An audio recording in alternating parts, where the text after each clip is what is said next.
नमस्कार, स्वागत है आप सभी का योर स्टॉक में और मैं हूं आपके साथ कविता थपलियाल। मेरे साथ है मेरे सहयोगी प्रशांत पांडे। और प्रशांत, अगले 1 घंटे दर्शकों के सवालों का समाधान हम लेकर आते हैं योर स्टॉक में, जहां लाइव एक्सपर्ट के साथ हमारे दर्शक खुद बात कर सकते हैं, अपने स्टॉक स्पेसिफिक सवाल पूछ सकते हैं। कैसे पूछने हैं आपको सवाल बता देते हैं, उसके बाद झटपट आपको हमारे मेहमानों से मिलाते हैं।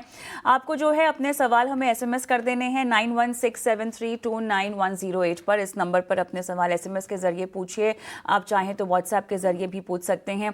सोशल मीडिया पर भी हम इस वक्त लाइव हैं, वहां भी अपने सवाल आप छोड़ सकते हैं। खासतौर से यूट्यूब पर अगर देख रहे हैं तो कमेंट बॉक्स में अपने सवाल छोड़ दीजिए। हमारे साथ आज आपके सवालों के जवाब देने के लिए खास मेहमान है रेलिगेयर ब्रोकिंग के अजीत मिश्रा और जियोजीत फाइनेंशियल के गौरांग शाह। गुड मॉर्निंग, आप दोनों का स्वागत है योर स्टॉक में। और झटपट एक बाजार का चेक और उसके बाद अजीत आपके पास आएंगे। टेक्निकली बाजार में कहाँ दमखम दिखाई दे रहा है, इसको लेकर हमें जानकारी दीजिएगा। लेकिन फिलहाल बाजार में सपाट कारोबार होता हुआ दिखाई दे रहा है। 25,005 के आसपास के लेवल्स दिखाई दे रहे हैं। निचले स्तरों से थोड़ी सी रिकवरी, बाजार और अपनी रिहाई के ऊपर अब जाता हुआ। और जो रिकवरी है अब देखना होगा कि ये 25,000 के ऊपर कितनी बनी रहती है। हालांकि आप देख सकते हैं बैंक निफ्टी अभी भी लाल निशान में है, लगभग 1/4% की गिरावट के साथ। लेकिन ब्रॉडर मार्केट्स में मिड कैप और स्मॉल कैप्स अगर हम देखें तो काफ़ी सपाट लेकिन ग्रीन जोन में फिलहाल कारोबार करते हुए दिखाई दे रहे हैं। इतना ही नहीं, सेक्टर स्पेसिफिक एक्शन अगर हम देखें, आईटी लगभग 1.5% इंडेक्स वाइज ऊपर है।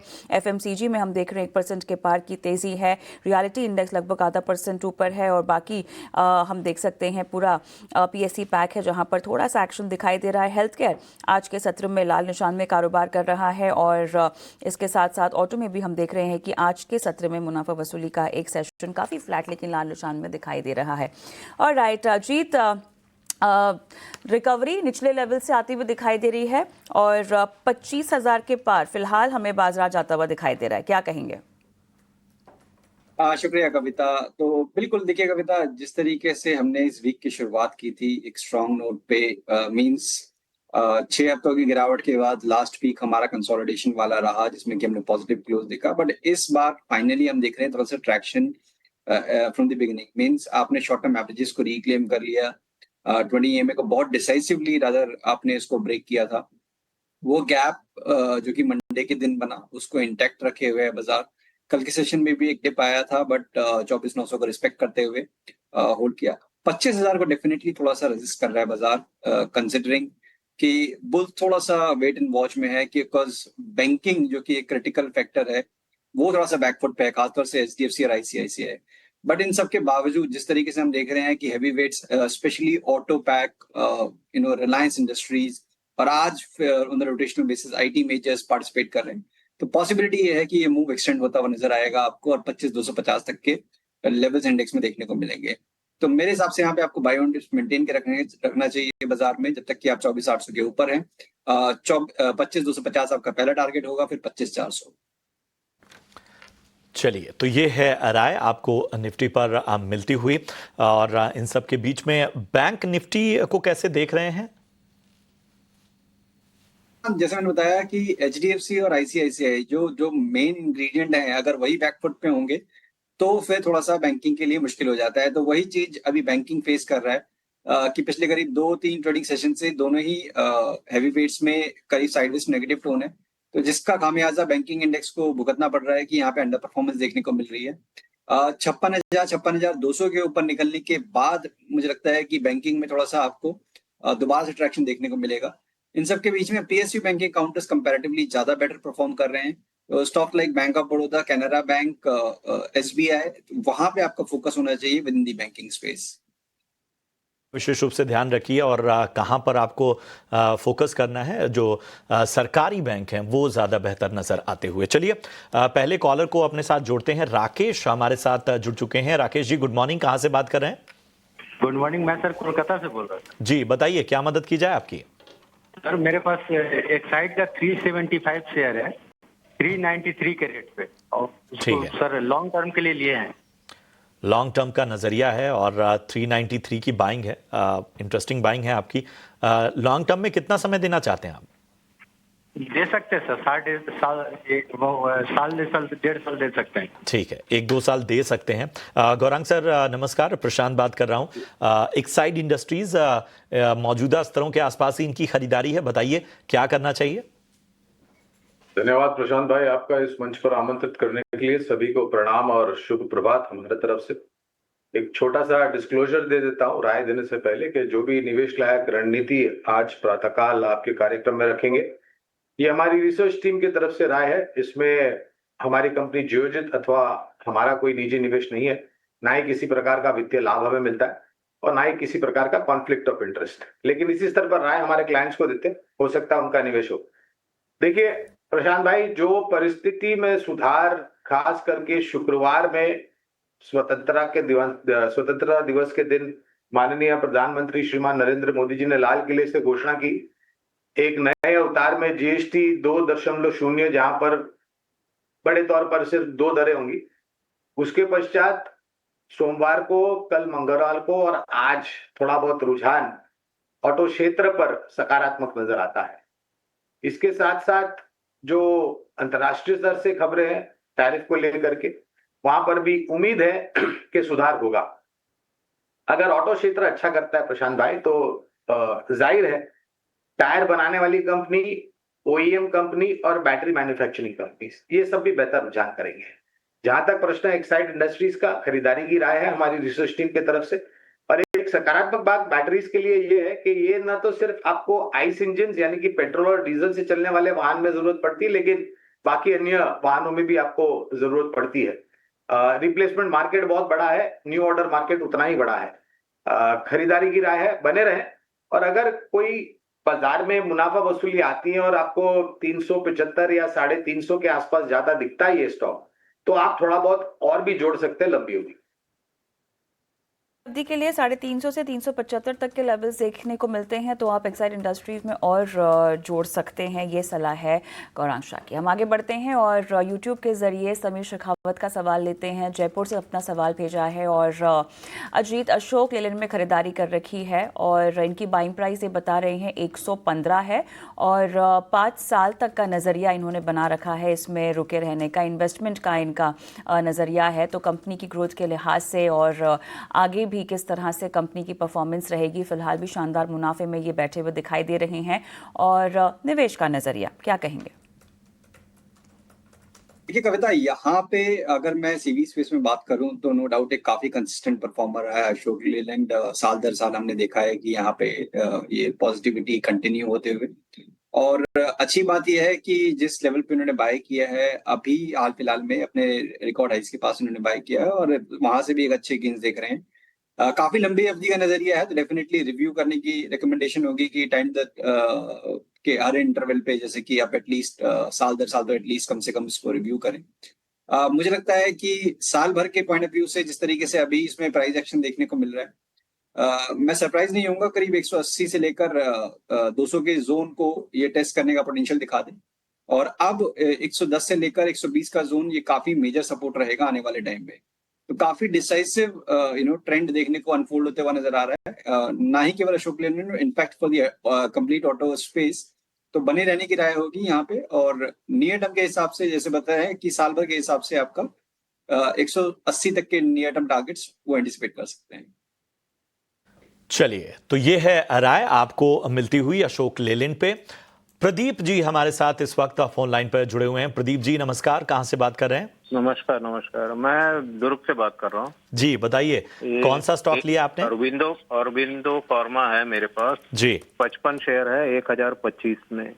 ओके, तो उसका मैं अभी होल्ड कर सकता हूँ या कुछ खरीद सकता हूँ क्या? और चलिए, तो अच्छे लेवल पे, मतलब इंटरेस्टिंग लेवल है आपका। हालांकि दबाव आज हम देख रहे हैं कि लगभग 3.5% से ज़्यादा का प्रेशर हमें देखने को मिल रहा है अरविंद फार्मा में। 4.25% तक ये स्टॉक गिर चुका है।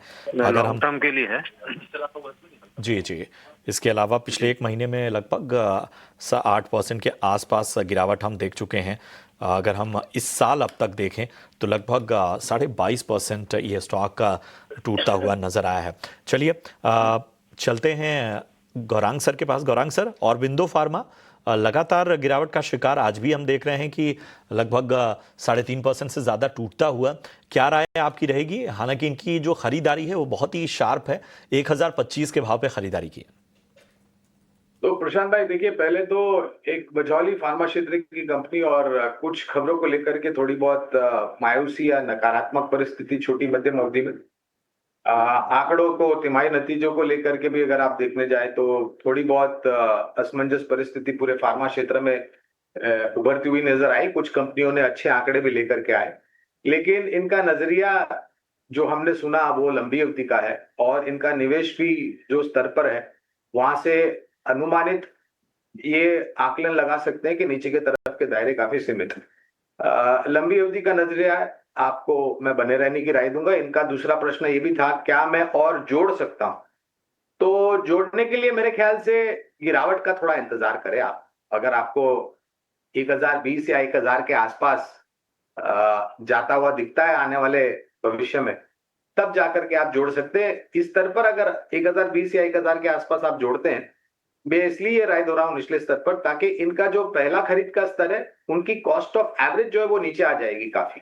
तो ये एक सकारात्मक रणनीति है कि लंबी अवधि के लिए बने रहे और जैसे हमने कहा 1000 के आसपास आप एवरेज कर सकते हैं। रुके रहें, लंबा नजरिया है, 1000 के आसपास एवरेज करने की सलाह आ रही है। लेकिन चलिए थोड़ा सा खबरों की ओर हम रुक करते हैं। एफएनओ बैन से बाहर आने से पीजी इलेक्ट्रोप्लास्ट के शेयर में आज अच्छी तेजी देखने को मिल रही है। तेजी के पीछे क्या वजह है? हमारे सहयोगी अभिषेक सत्यव्रतम जुड़ गए हैं तमाम डिटेल्स के साथ। अभिषेक बताइए, क्या फैक्टर्स आपने यहाँ पर फैक्टर इन किए हैं? जी देखिए, पीजी इलेक्ट्रोप्लास्ट सबसे बड़ा ट्रिगर तो ये है कि जो शेयर है ये एफएनओ बैन से बाहर आ गया है और एफएनओ बैन से बाहर आने के चलते हम देख रहे हैं कि ट्रेडर्स का उत्साह शेयर में बढ़ा है। 12 अगस्त से एफएनओ बैन में पीजी इलेक्ट्रोप्लास्ट था। देखिए, शेयर कोई भी एफएनओ बैन में जाता क्यों है? जब ओपन पोजीशन यानी कि active open interest market wide position limit का, MWPL का, जब 90-95% से ऊपर चला जाता है तो शेयर को एफएनओ बैन में डाला जाता है। और जब ये घट के 80% के नीचे आता है ओपन पोजीशन, जब मार्केट वाइड पोजीशन लिमिट का 80% के नीचे आने पर इसको हम देखते हैं कि बैन से हटाया जाता है। तो ये बैन हटा है और शेयर में आज हम तेजी देख रहे हैं और अब जो ट्रेडर हैं इसमें नई पोजीशन बना सकेंगे, इसके चलते उत्साह है और चौथे सत्र में ये शेयर चल रहा है। आपको बता दें कि एसी बनाने वाली कंपनी है, EMS प्लेयर है। एसी के अलावा और भी कंज्यूमर ड्यूरेबल के कई सारी ये प्रोडक्ट बनाती थी और जो सरकार ने जीएसटी को लेकर अनाउंसमेंट किए हैं, 28% जीएसटी अभी है एसी पर और ये घट के हो जाएगा 18%, तो निश्चित तौर पर पीजी इलेक्ट्रोप्लास्ट को भी इसका फायदा होगा। अगर हम आपको बता दें कि पिछले जो ट्रैक रिकॉर्ड इसके रहे, 8 अगस्त को 11 अगस्त को शेयर में भारी भरकम गिरावट देखी थी और 2 सत्र में ये शेयर 30% टूट गया था और उसकी वजह ये थी कि FY26 के लिए कंपनी ने अपने गाइडेंस को कट किया था। हालांकि बाद में मैनेजमेंट का बयान भी आया कि कारोबार में ऐसी कोई वो दिक्कत देख नहीं रहे। उसके बाद हमने शेयर को लोअर लेवल से संभलते हुए देखा था। पीजी इलेक्ट्रोप्लास्ट 60 भारतीय और ग्लोबल क्लाइंट्स इसके पास हैं, 12 मैन्युफैक्चरिंग यूनिट है, 10,000 से ज्यादा एम्प्लॉइज हैं और company AC, washing machine, TV, cooler, sanitary ware, auto से जुड़े ये प्रोडक्ट्स बनाती हैं।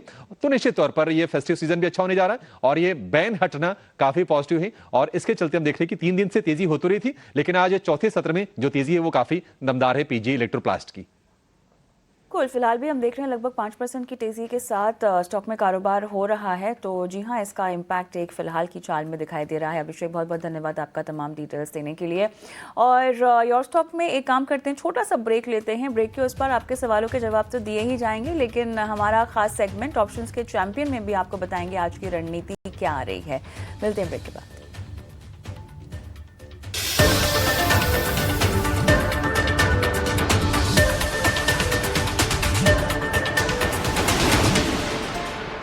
स्वागत है आपका ब्रेक के बाद और अब बढ़ते हैं अपने खास सेगमेंट ऑप्शंस के चैंपियन की तरफ। एंजल वन से राजेश भोसले साहब हमारे साथ जुड़ चुके हैं। Rajesh ji, good morning. प्रशांत बात कर रहा हूं, हमें बताइए ऑप्शन की रणनीति आज के लिए क्या है?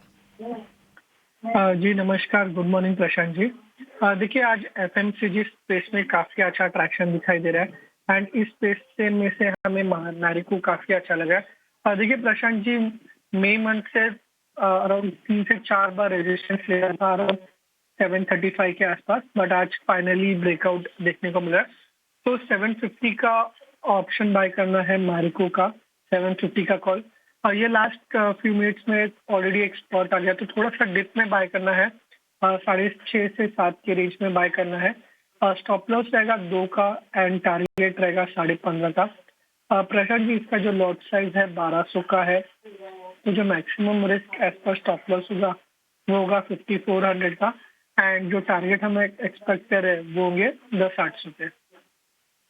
चलिए, तो ये है राय आपको मिलती हुई, मैरिको में खरीदारी करके चलने की सलाह आपको मिलती हुई। राजेश जी बहुत बहुत शुक्रिया। मैरिको 750 की कॉल अगस्त सीरीज की आपको लेनी है, जो कि 6.5 रुपए के प्रीमियम पर आपको मिलेगी। स्टॉप लॉस यहां पर 2 रुपए का, टारगेट 15.5 रुपए का। आपको लॉट साइज के हिसाब से बता दें, जो आपको मैक्सिमम प्रॉफिट हो सकता है वो 10,800 तक का, और नुकसान 5400 तक का यहां पर नजर आ सकता है। चलिए, इन सब के बीच में सेबी का स्टैंडर्ड रिस्क डिस्क्लोजर भी आपके लिए लेकर आते हैं, जो बताता है कि फ्यूचर और ऑप्शन ट्रेडिंग में 10 में से 9 लोगों को नुकसान होता है, और एफएनओ ट्रेडर्स को जो नुकसान है उसका दायरा भी काफ़ी बड़ा है। इसलिए सोच समझकर ट्रेडिंग इनिशिएट करें और अपने वित्तीय सलाहकार की मदद ज़रूर लें, खास तौर पे फ्यूचर एंड ऑप्शन ट्रेडिंग में। ये सेबी का स्टैंडर्ड रिस्क डिस्क्लोजर बताता है। चलिए, इन सब के बीच में बढ़ते हैं आगे और भी सवालों को अपने साथ शामिल करते हैं। हमारे एक दर्शक हैं अमित, और वो IRFC पे राय जानना चाहते हैं। हालांकि उन्होंने भाव नहीं बताया है, लेकिन IRFC में खरीदारी करना चाहते हैं। IRFC पे क्या राय बन रही है गौरांग सर, कैसे देखते हैं आप? देखिए प्रशांत भाई, कुछ सालों पहले जब IPO आया था IRFC का, तब IPO नोट द्वारा लंबी अवधि के लिए निवेश की राय दी थी। मौजूदा कवरेज न होने के कारण मैं विशेष रूप में टिप्पणी नहीं करूंगा, लेकिन एक राय इस क्षेत्र को लेकर के आपके समक्ष रखने का प्रयास करता हूं। भारतीय रेल से जुड़ी हुई कंपनी, फिर वो चाहे सरकारी कंपनी हो या फिर निजी क्षेत्र की कंपनी, जिस तरीके से परिवर्तन हो रहा है भारतीय रेल का, मेरे ख्याल से आने वाले कई सालों तक इन सब कंपनियों को नए ऑर्डर मिलने के द्वारा और उस ऑर्डर बुक को जमीनी स्तर पर एग्जीक्यूट करने के पश्चात आय और शुद्ध मुनाफे में अच्छा खासा इजाफा देखने की गुंजाइश बन रही है। एक सक्षम और मजबूत कंपनी है, विशेष रूप में टिप्पणी नहीं कर पाऊंगा। बहुत अहम रणनीति आपको IRFC पर मिलती हुई। इन सब के बीच में हमें यहाँ पर एक ब्रेक के लिए रुकना होगा। ब्रेक के उस पार भी हमारे दोनों खास एक्सपर्ट हमारे साथ बने रहेंगे। आपके ढेर सारे सवाल भी आए हैं, उन पर भी फोकस करेंगे। बने रहिए हमारे साथ, मिलते हैं ब्रेक के बाद।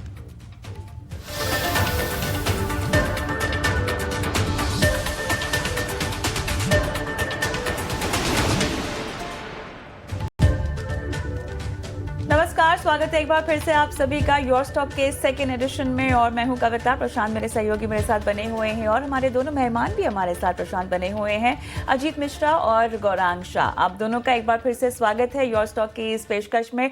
और अगले आधे घंटे आप दोनों मिलकर दर्शकों से लाइव बातचीत करेंगे और उनके सवालों के समाधान भी देंगे। फिलहाल बाजार की बात करें तो मोमेंटम हमें वही दिखाई दे रहा है, काफ़ी रेंज बाउंड, और एडवांस डिक्लाइन 1716, 970 यहाँ पर डिक्लाइंस फिलहाल दिखाई दे रहे हैं। एडवांसेस का कि मार्च के सत्र में भी हमें भारी दिखाई दे रहा है। कुछ सेक्टर्स जिनका कमबैक होता हुआ दिखाई दे रहा है, उनमें IT उनमें से एक है। ऑटो क्षेत्र की रफ्तार जो हमें पिछले कुछ कारोबारी सेशन से तेज दिखाई दे रही थी, वहाँ पर थोड़ा सा मामला अब ढीला पड़ता हुआ दिखाई दे रहा है।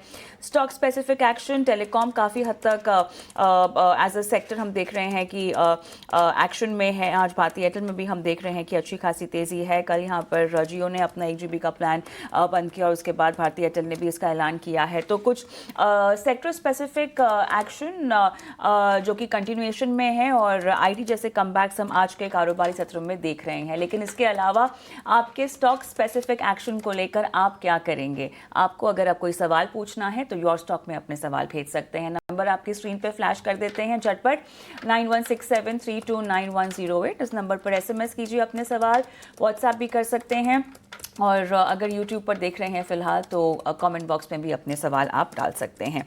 चलिए, लगातार गौरांग आपसे और अजीत आपसे बात हो रही है फंडामेंटली और टेक्निकली भी बाजार की चाल को लेकर, लेकिन दर्शकों का जुड़ना अब जो है शुरू हो चुका है। तो अंकित का सवाल मैं लेना चाहती हूँ। अंकित लाइव कॉलर हमारे साथ जुड़ गए हैं। अंकित हाय, गुड मॉर्निंग, कहाँ से बोल रहे हैं आप?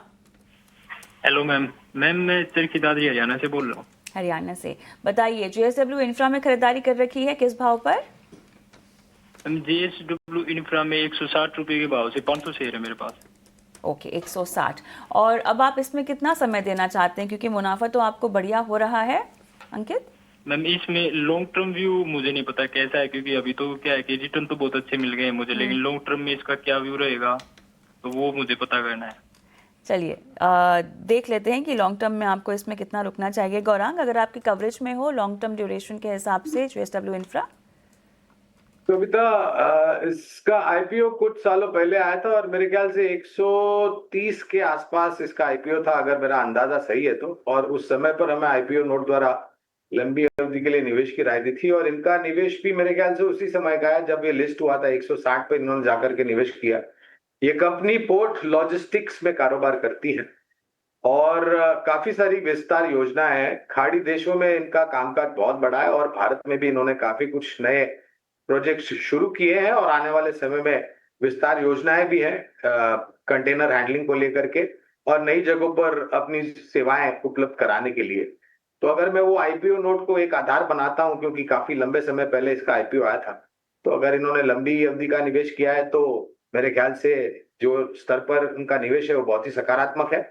और दूसरी बात, इस क्षेत्र को लेकर के यानी कि पोर्ट लॉजिस्टिक्स क्षेत्र को लेकर के हमारा अनुमान ये कहता है कि आने वाले सालों में काम बहुत बढ़ने वाला है, क्योंकि काफी कुछ योजनाएं जैसे कि उदाहरण के तौर पर सागरमाला परियोजना और नए बंदरगाह खोलने की भी बात सरकार ने की है।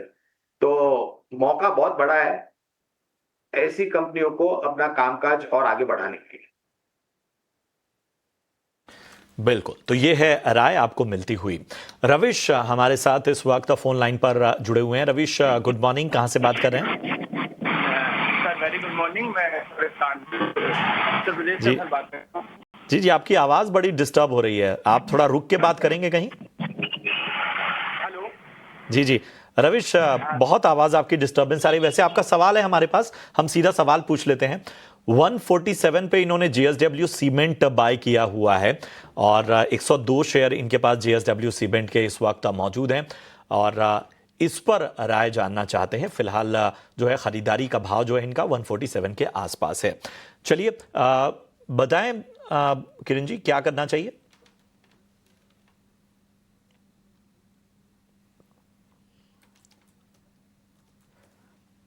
सर आप तो आवाज पहुंच रही है किरण जी? अच्छा, हमारे साथ अजीत जी बने हुए हैं। अजीत जी, 147 पे बाइंग है, जरा बताइए क्या करना चाहिए? देखिए, अभी ये रीसेंट लिस्टिंग है प्रशांत, तो JSW सीमेंट पे ज्यादा कुछ है नहीं मेरे पास डेटा उस पर कमेंट करने के लिए। तो बेटर यही होगा कि अगर आपकी लंबी अवधि का नजरिया है, तो जैसे कि हमने सीमेंट स्पेस पे देखा है कि ओवरऑल बॉयंसी काफी ज्यादा है, उस हिसाब से डेफिनेटली आप बने रह सकते हैं। अवेलेबल चार्ट के हिसाब से ऐसे आपको 145 150 का जोन है, वहां पे एक इमीडिएट सपोर्ट है। तो ट्रेडिंग के पॉइंट ऑफ व्यू से अगर आपके पास पोजीशन है तो वो आपको एक स्टॉप लॉस की तरह मेंटेन करना चाहिए। पर ये सलाह, लेकिन फरहान शमसी साहब फोन लाइन पर मेरे साथ हैं। सर नमस्कार, कहाँ से बोल रहे हैं? Farhan ji. Hello, good morning madam. जी गुड मॉर्निंग सर, कहाँ से बोल रहे हैं? जी मैडम, मैं मुंबई से बोल रहा हूँ। मुंबई से? हाँ। मेरा सवाल जो था वो HCL को लेके था मैडम। ओके, HCL मैंने HCL 1565 रुपए में बाई किया है 80 शेयर्स और मेरा जो नजरिया है मैडम वो लगभग 1 साल के लिए है। ओके, 1 साल का नजरिया है। बाइंग प्राइस 1565 ना? जी मैडम। चलिए 1565 थोड़ी सी ऊंची तो है, लेकिन गौरांग अब क्योंकि काफ़ी अनिश्चितता पूरे IT पैक में आज, हालांकि हमें कमबैक तो दिखाई दे रहा है, इनका नज़रिया लंबा है, बट इनके अलावा बाकी दर्शकों के लिहाज से भी मैं समझना चाहूँगी। अब IT में अगर किसी ने खरीदारी करनी है तो फ्रेश निवेश को लेकर आप बताइएगा कि कहाँ पर, यहाँ पर Tier 2 टाइप IT काउंटर्स में क्या अपना रुझान रखना चाहिए। और साथ ही फरहान को 1565 इनकी बाइंग प्राइस थोड़ी सी ऊंची, अगर आपकी कवरेज में है तो बताइएगा क्या करना है। देखिए कविता, फरहान जी को और बाकी अन्य दर्शकों को 18 हाउस स्वदेश के जो शायद कुछ मन बना रहे हैं IT क्षेत्र में निवेश करने के लिए, क्योंकि जो करेक्शन आया है उसको देखते हुए अब कुछ चीजें स्पष्ट रूप से आपके और सभी के समक्ष रखना अनिवार्य ये होगा कि पहले तो हमारी रिसर्च टीम की तरफ से IT क्षेत्र में खरीदारी की राय है HCL टेक पर जिस कंपनी पर प्रश्न है वहां पर भी हमारी रिसर्च टीम की तरफ से खरीदारी की जाए। दिक्कत क्या है? दिक्कत है कि जो पहली तिमाही के नतीजे हमने देखे, HCL टेक के तो ठीक ठाक आए थे, कुछ जगहों पर बेहतर आए थे, लेकिन बाकी अन्य कंपनियों के, दिग्गज और कुछ मझोली कंपनियों के काफी निराशाजनक आए। और उसका कारण बड़े तौर पर सभी को पता है, जिस प्रकार की परिस्थितियां अमेरिका में है। अगर अमेरिका में धीमापन आता है, मंदी की चपेट में आता है, विकास दर कम होती है और ब्याज दरें जो कटने का सिलसिला है वो नहीं होता है, तो budgetary cuts, discretionary cuts cut वो कम हो जाएंगी। लेकिन ये तकलीफ जो है, हमारा अनुमान ये कहता है कि शायद दूसरी या फिर कुछ हद तक तीसरी तिमाही तक आपको कुछ नकारात्मक आंकड़ों के तहत झेलनी पड़ेगी। लेकिन उसके पश्चात हमें लग रहा है कि सुधार होने की पूरी पूरी संभावना है, और जिस प्रकार से टिप्पणियां भी कुछ कंपनियों के मैनेजमेंट ने की है उसको भी ध्यान में रखते हुए, तो लंबी अवधि का है नजरिया, पहले तो बने रहे। और अगर किसी कारणवश HCL टेक में 1425 के आसपास के आपको स्तर दिखाई देते हैं, जिनको नया निवेश करना है वो भी कर सकते हैं, और अगर आपका निवेश ऊपरी स्तर पर है तो आप जोड़ भी सकते हैं। चलिए, तो ये है राय आपको HCL टेक पर मिलती हुई। शुभांकर बैनर्जी हमारे अगले दर्शक हमारे साथ फोन लाइन पर बने हुए हैं। शुभांकर जी नमस्कार, कहां से बात कर रहे हैं? Good morning sir. सर मैं गोवा से बात कर रहा हूँ। अरे वाह वाह, कैसा है मौसम गोवा का इस वक्त? मौसम बहुत अच्छा है, बारिश बहुत है। क्या बात है। तो गोवा बारिश में ज्यादा खूबसूरत होता है या सर्दियों में? नहीं, बारिश में। बारिश में, ओके पूरा ओके। एकदम ग्रीन। हाँ, तो कोई जगह बताइए ऐसी घूमने लायक जो लोगों को ज्यादा पता नहीं है, जहां भीड़ कम होती हो। अभी तो थोड़ा टूरिस्ट कम है, क्योंकि मानसून का सीजन में थोड़ा ये, लेकिन अदरवाइज पूरा 365 डेज ही भीड़ रहती है। बिल्कुल। चलिए, क्या मदद की जाए आपकी? कौन सा स्टॉक लिया आपने? सर मुझे थोड़ा हाईटेक पाइप्स है सर। नहीं, वो स्टॉक तो हमारे लिस्ट में नहीं है। REC आपने भेजा हुआ है शायद। हाँ सर, REC। हाँ, REC ये है 700 है, 481। ठीक है, नुकसान में है आप। कितना टाइम देना चाहते हैं? 3 to 6 months sir. Okay okay, ठीक है। 3 से 6 महीने का नजरिया अजीत लेकर चल रहे हैं REC पर 481 की बाइंग। कैसा लगता है आपको? पिछले करीब अगर आप देखेंगे 5-6 महीनों में ना के बराबर इसमें मूवमेंट रही है। मींस अब ये जो मूव पहले एक करेक्शन का था, वो अब कहीं ना कहीं टाइट रेंज कंसोलिडेशन में कन्वर्ट हो गया है। इनकी बाइंग काफी ऊपर की है, तो मेरे को लगता है कि बहुत तो नहीं, बट हाँ, एक बार 430-440 तक के लेवल्स पॉसिबल है। जब ये स्टॉक एक बार को 395 के लेवल को क्रॉस करेगा तो एक स्ट्रॉन्ग मोमेंटम देखने को मिल सकता है। वहीं पे जो डाउन साइड का जो जोन है, करीब 370 का जो एरिया है, वहां पे आपको एक स्टॉप लॉस मेंटेन करना चाहिए। बिकॉज अगर वो पहले ब्रेक हो गया तो मान के चलिए कि यहाँ से प्रेशर और एक नेक्स्ट लेग शुरू हो जाएगा डाउन साइड का, जो कि स्टॉक करीब 325 या शायद उससे भी नीचे पुश कर दे। एज ऑफ नाउ बने रहने की राय होगी 370 के क्लोजिंग स्टॉप लॉस के साथ। 430-35 के पास एक बार दोबारा से रिव्यू करना चाहिए। ऑलराइट, यूट्यूब के दर्शक का सवाल ले लेते हैं। अजीत, कानपुर से अनिल सिंह का सवाल है, ये SBI में खरीदारी कर रखी है, इनके बाइंग लेवल्स 843 ये बता रहे हैं, और शॉर्ट टर्म नज़रिया है। पूछ रहे हैं कि अभी तुरंत बेच दें या बने रहें, क्योंकि घाटा हो रहा है, तो रणनीति क्या होनी चाहिए? देखिए कविता, जैसे प्रोग्राम की शुरुआत में हमने बोला था कि PSU बैंक्स कंपैरेटिवली थोड़ा सा ज्यादा स्ट्रेंथ दिखा रहे हैं अभी के टाइम के हिसाब से, और अदरवाइज ऑल्सो हमने देखा है कि यहाँ पे भी बाय एंड लार्ज सेम ही तरीके का ट्रैक्शन रहा है जिस तरीके से बैंकिंग में हुआ है। तो SBI में अभी तक मुझे लगता है कि जो एक्चुअल में अनफोल्ड होना है मूव, वो अभी तक हुआ नहीं है। रिसेंट स्विंग हाई के पास इन्होंने लिया है। अगर टाइम वो दे सकते हैं, मान के चलिए महीना 1.5 महीना अगर वो और दे सकते हैं, तो बने रहने की राय होगी। 815 एक स्टॉप लॉस रहेगा, और नेक्स्ट स्विंग में करीब करीब 860 से लेकर 880 तक के लेवल्स यहाँ पे देखने को मिल सकते हैं। चलिए, तो ये है राय SBI पे आपको मिलती हुई। बढ़ते हैं आगे। तपस पटेल हमारे साथ फोन लाइन पर बने हुए हैं। तपस, गुड मॉर्निंग, कहां से बात कर रहे हैं? Good morning sir, I am calling from Vadodara, Gujarat. Vadodara से? जी जी, बताइए क्या मदद की जाए आपकी? यस सर, एक्चुअली मेरे पास प्राज इंडस्ट्रीज के शेयर है। ठीक है। मेरे पास 382 शेयर है, 657 के भाव के प्राइस के है, और sir I am long term investor. तो सर अभी क्या एवरेज कर सकते हैं, या होल्ड करें, या फिर क्या करें? और सर मेरा दूसरा एक जीनेसिस इंटरनेशनल करके रहे, नहीं नहीं है, वो तो हमारे कवरेज में नहीं है। प्राज इंडस्ट्रीज जरूर हमारे कवरेज। एक बार भाव फिर से रिपीट करेंगे। 657 ना?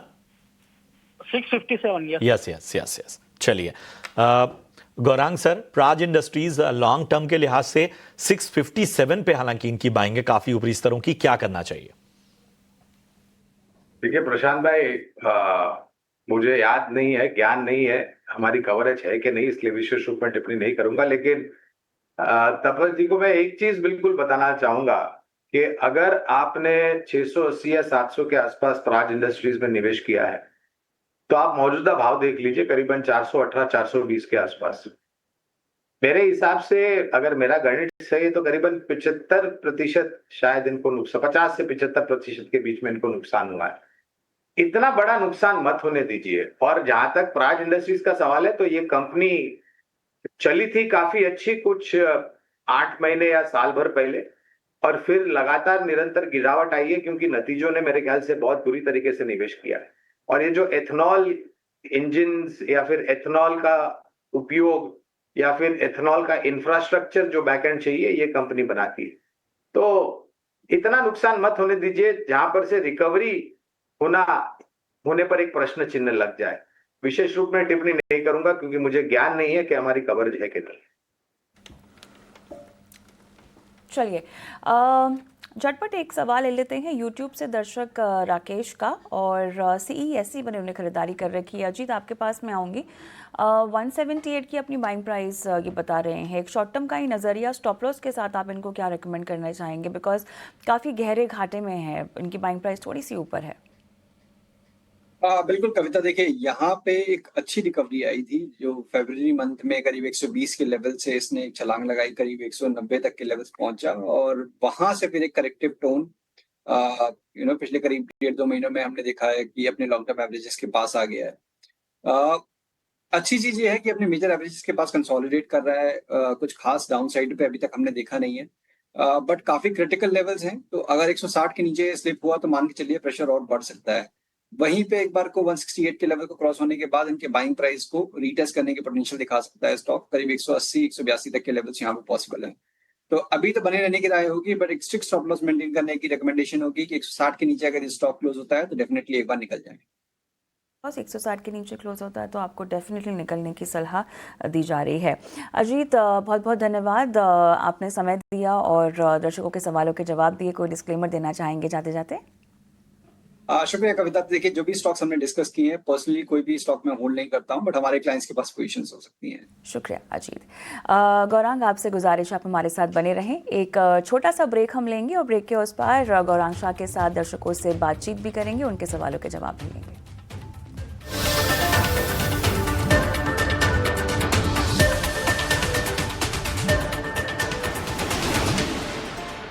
स्वागत है आपका ब्रेक के बाद। आप देख रहे हैं यो स्टॉक्स और लगातार आप अपने सवाल हम तक पहुंचा रहे हैं। याद रखिए ये नंबर जो फ्लैश हो रहा है और जो सोशल मीडिया एड्रेसेस हैं, यहां पर आप अपने सवाल हम तक पहुंचा सकते हैं, और कुछ सवाल यूट्यूब पर भी आप भेज सकते हैं। यूट्यूब के अब सवालों को हम शामिल करेंगे। यूट्यूब से हमारी एक दर्शक साजिया खान ने सवाल पूछा है, NBCC पर राय जानना चाहती है।